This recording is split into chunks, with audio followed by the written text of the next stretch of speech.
I'm pretty excited about this one. Do you know why? Probably not. Well, let me explain.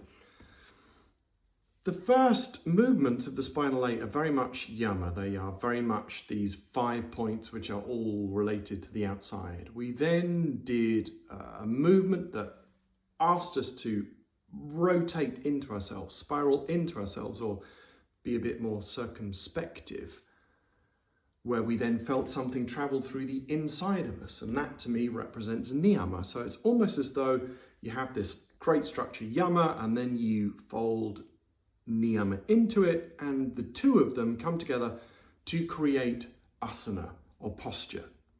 A bit like a jar and a lid creates a structure that you can store stuff in. A bit like a bottle and a bottle top creates a structure you can store stuff in. This is really important, super important in yoga, because without that storage of energy, I think we're just doing really good stretchy, movementy things, and you can't really move on. So this transition from the back bend to the forward bend, I think, is utterly magical. Magical because it's basically the back bend. Let's look at the thing before the thing. Remember that you came up from thrust before the back bend and you were already kind of bending backwards, but you did something inside, which then transformed the inside of your body and elongated it. Elongated it, lengthened it, extruded it. Not the correct word, but it's a great word, extrude. But this feeling that the spine opened out. And the next transition is basically you do the same thing, just more of it.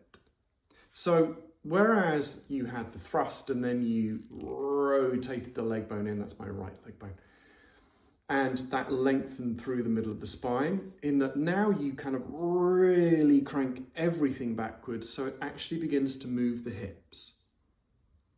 You move the leg bone so much that the bowl is then folded on top of those leg bones. Much the same as thrust, but this time the leg bones are in the opposite orientation. Instead of being spiraled out, they are spiraled in.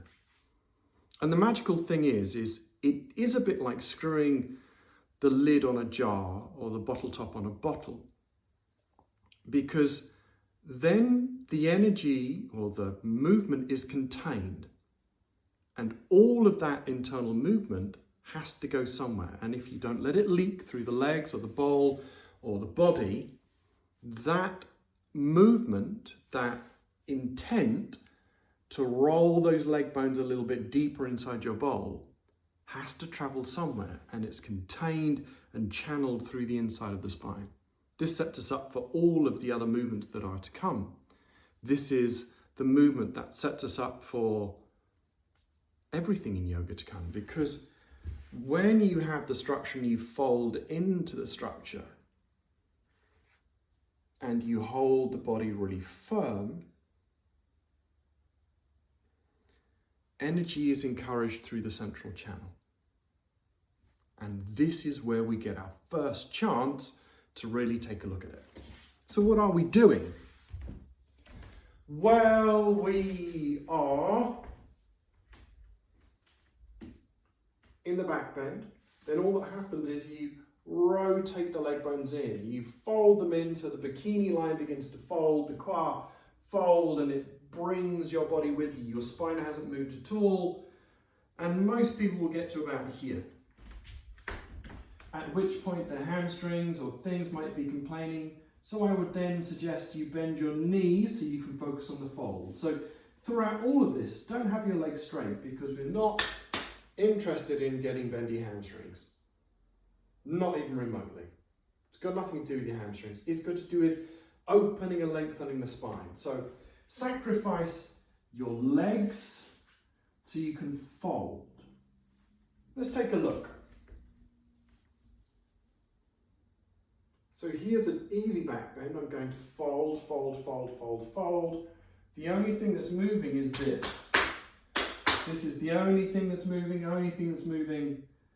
And then because I can get my leg bones out the way and fold them even more, I get to about here. Now I can't go any further because my legs are in the way. My tummy is on my legs, my ribs are now on my legs. But if I continue to fold,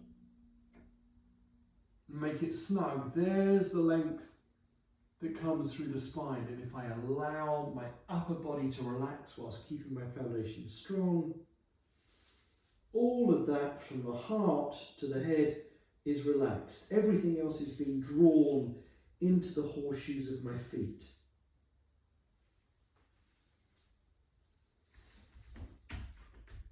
Let's see if it works with a front view. Not quite sure if it will. So we'll kind of do a slanty view, I think. Yeah, let's do that. So there's the easy back bend. Here's the fold, where it's just my leg bones moving. If you feel that your hamstrings are killing you, bend your knees, prioritize the feeling of folding in on yourself. But as you fold in on yourself, something magical happens and length comes through the spine, and then you can relax.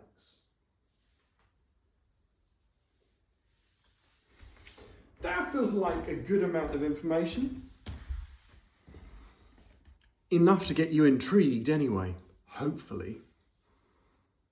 And hopefully you saw a little bit of the length, the expansiveness that comes when you do fold Niyama into Yama, when you do fold your introspection into your awareness of the outside world, when those two merge, when the physical body that's kind of bracing out and also folding in, something happens. We become a jar with a lid, a bottle with a bottle top. We become contained. And then once we become contained, at least semi-efficiently, we can then store energy and encourage movement and energy through the central channel. It really is that simple. Not easy, but it is that simple. Welcome to your spines. I think we will recap and look at the whole thing as a 4 from here on before we move on to the other fun movements in the spinal aid. If you have enjoyed this, give it a like, and of course you're very welcome to leave a comment if you want to. But in the meantime, I very much appreciate your time and attention and your energy in receiving this. I really do. Thanks.